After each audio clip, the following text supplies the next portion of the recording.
Deposit పోయింది.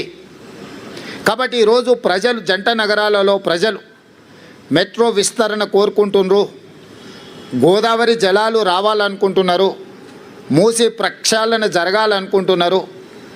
Regional ring road, radial రోడ్స్తో పాటు తెలంగాణ రాష్ట్రానికి వచ్చే పెట్టుబడులను ఒత్తిడితో ఇతర రాష్ట్రాల కేంద్ర ప్రభుత్వం తీసుకెళ్తున్నప్పుడు మీరు అడ్డుకోకుండా ప్రేక్షక పాత్ర వహించిందని చెప్పి ఈ ప్రాంతంలో చదువుకున్న వాళ్ళు పేదలందరూ ఆలోచన చేయబట్టి ఈరోజు బీజేపీకి పరిస్థితి దాపురించింది.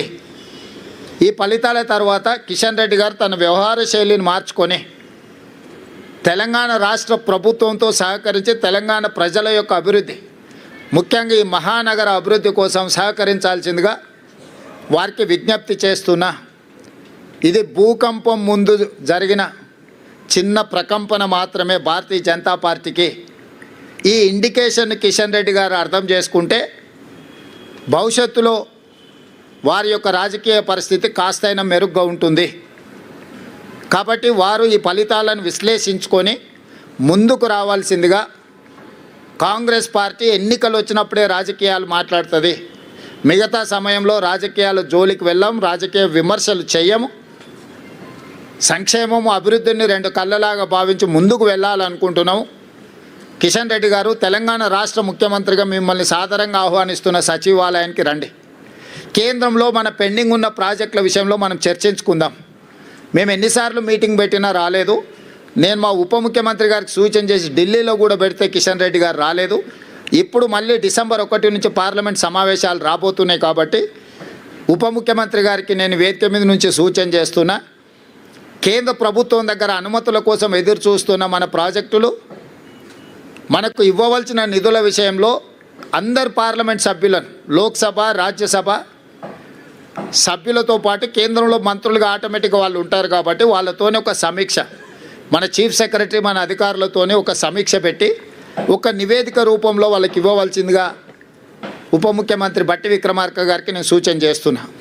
ఎందుకంటే ఆ నివేదిక చేతిలో ఉంటే మన రాజ్యసభ ఎంపీలు, లోక్సభ ఎంపీలు అవకాశం వచ్చినప్పుడు పార్లమెంట్లో మాట్లాడటమే కాకుండా కేంద్ర మంత్రుల దగ్గరికి వెళ్ళి మా ఈ ప్రాజెక్టులు పెండింగ్ ఉన్నాయి, అనుమతి ఇవ్వండి అని అడగడానికి, విజ్ఞప్తి చేయడానికి, తెలంగాణ రాష్ట్ర అభివృద్ధికి అవసరమైన ప్రణాళికలు రచించుకోవడానికి అవకాశం ఉంటుంది. కాబట్టి డిసెంబర్ 1 నుంచి పార్లమెంట్ సమావేశాలు రాబోతున్నాయి కాబట్టి ఈలోగానే ముందస్తుగా సమాచారం ఇచ్చి బండి సంజయ్ గారికి, కిషన్ రెడ్డి గారికి, బీజేపీ ఎంపీలకు, బీఆర్ఎస్ రాజ్యసభ ఎంపీలకు, మన ఎంపీలందరికీ కూడా ఒక power point presentation with officers వాళ్ళకు ఒక అవగాహన కల్పించి పూర్తి స్థాయిలో ఆ ప్రయత్నం చేయాల్సిందిగా వారికి నేను సూచన చేస్తున్నా.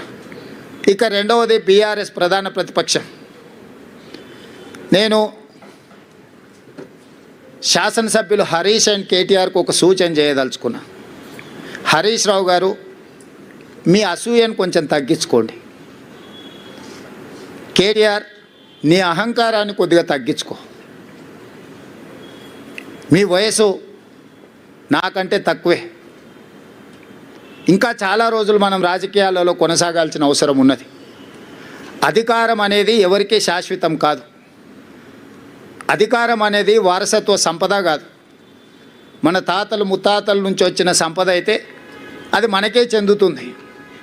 మనకు కూడా ఇంట్లో ఆడపిల్లలు వచ్చి వాటా అడిగితే ఎన్టీ రామారావు గారు తీసుకొచ్చిన ఆడపిల్లలకు కూడా ఆస్తిలో సమాన హక్కు కల్పించిన తర్వాత దాంట్లో ఆడపిల్లలు కూడా వాటా అడుగుతారు. అది కూడా పూర్తిగా మనకు రాదు.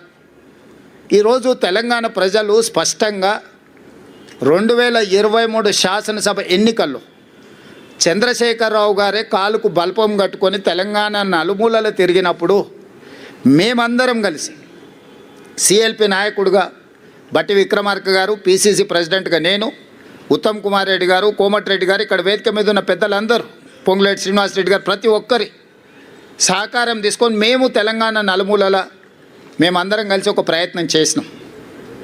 ప్రజలు స్పష్టమైన తీర్పిచ్చి 65 సీట్లు మాకు, మా పక్షాలకు, అదేవిధంగా 39 సీట్లు మీకు ఇవ్వడం జరిగింది.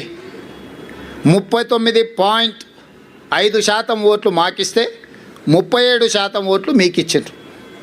8 సీట్లు బీజేపీకి ఇచ్చారు, 7 సీట్లు ఎంఐఎంకి ఇచ్చారు. ఇదొక ప్రణాళిక. సరిగ్గా 6 నెలలు తిరిగే లోపల పార్లమెంట్ ఎన్నికలు జరిగినాయి. పార్లమెంట్ ఎన్నికల్లో మా 39.5% ఓటు కాస్త 41% పెరిగింది. 8 పార్లమెంట్ సీట్లు మాకు ఇచ్చిండ్రు. 35% ఓట్లతోటి 8 పార్లమెంట్ సీట్లు బీజేపీకి ఇచ్చిండ్రు, 1 సీటు ఎంఐఎంకి ఇచ్చిండ్రు. అంటే అసెంబ్లీ నుంచి పార్లమెంటు ఎన్నికలు వచ్చినప్పుడు మాకు ఆ రోజు 65 అసెంబ్లీ సీట్లలో మెజారిటీ ఇచ్చారు. 8 పార్లమెంట్లు గెలిచిన స్పష్టంగా 65 అసెంబ్లీ సీట్లలో కాంగ్రెస్ పార్టీకి అబ్సల్యూట్ మెజారిటీ వచ్చింది. అంతకుముందు మా సింబల్ మీద గెలిచింది 64, అలయన్స్తో గెలిచింది 1 సీటు. కానీ మా సింబల్ మీదనే 119 అసెంబ్లీలలోనే మెజారిటీ లెక్కేస్తే 65 సీట్లలో అబ్సల్యూట్ మెజారిటీ పార్లమెంట్ ఎన్నికల్లో కాంగ్రెస్ పార్టీకి ఇచ్చిండ్రు. రెండవ లిట్మస్ టెస్టు 6 నెలల్లోనే తెలంగాణ రాష్ట్ర స్థాయిలో ఎన్నికలు జరిగి 1.5% ఓట్లు పెరగడమే కాకుండా 1 సీటు కూడా పెరిగింది. ఈరోజు ఈ ఎన్నికల్లో ఈనాడు కాంగ్రెస్ పార్టీకి 51% ఓట్లు పోలైన దాంట్లో 51% ఓట్లు, మోర్ దెన్ 50% ప్రజలు కాంగ్రెస్ పక్షాన నిలబడ్డారు. ఈరోజు బీఆర్ఎస్కు 38%, బీజేపీకి 8% ఇచ్చి బీఆర్ఎస్ బీజేపీ కలిసిన అంతకంటే అధిక శాతం ఓట్లు ఇచ్చి కాంగ్రెస్ పార్టీకి ప్రజలు అండగా నిలబడి మా ప్రభుత్వాన్ని ఆశీర్వదించి 51% ఓట్లతోని ఈరోజు జూబ్లీహిల్స్ ఉప ఎన్నికల్లో కాంగ్రెస్ అభ్యర్థి నవీన్ యాదవ్ గెలవడం జరిగింది. దీన్ని అర్థం చేసుకున్నాకైనా ప్రభుత్వం చేపడుతున్న అభివృద్ధి కార్యక్రమాలు, సంక్షేమ కార్యక్రమాలు కొనసాగుతున్నాయి. కొనసాగడానికి ఇంకా కొంత సమయం పడుతుంది, అమలు చేయడానికి సమయం పడుతుంది. ఆర్థిక పరిస్థితి ఏ విధంగా ఉందో వివరించడం, వీటన్నిటిని కూడా తీసుకొని ముందుకు వెళ్తున్నామని ప్రజలు ఒక అభిప్రాయానికి వచ్చి మాకు అవకాశం ఇస్తూ వస్తున్నారు. కాబట్టి ఇప్పుడు ప్రతిపక్షము కొంత సంవయనం పాటించాలి. అందుకే నేను హరీష్ రావు గారికి అసూయ తగ్గించుకోమని సూచన చేస్తున్నా. వారు శాసనసభలో ఆ కుర్చీలో కూర్చొని ఇటువైపు చూసే చూపులు చూస్తే నిజంగానే ఆ చూపులగిన శక్తి ఉంటే ఇక్కడ పక్కన మొత్తం మాడి మసైపోయి బూడిదైపోయి భూమిలో కలిసిపోయేటట్లాంటి ఇట్లా ఏమంటారు మొహమంతా పెంజరించుకొని ఇట్లా రక్తమంతా మొహంలోకి తెచ్చుకొని కందిపోయినట్టు మొహం పెట్టుకొని ఇది చూస్తుంటాడు. అది ప్రజలు గమనిస్తున్నారు. కేటీఆర్ గారు అహంకారం, అధికారం పోయినా ఈయన అసూయ పోలేదు, ఆయనకు అహంకారం పోలేదు. వీళ్ళిద్దరి నాయకత్వాన్ని ప్రజలు ఆమోదిస్తారని వీళ్ళు ఎట్లా భావిస్తున్నారో నాకు అర్థం కాలే. కాబట్టి నా సూచన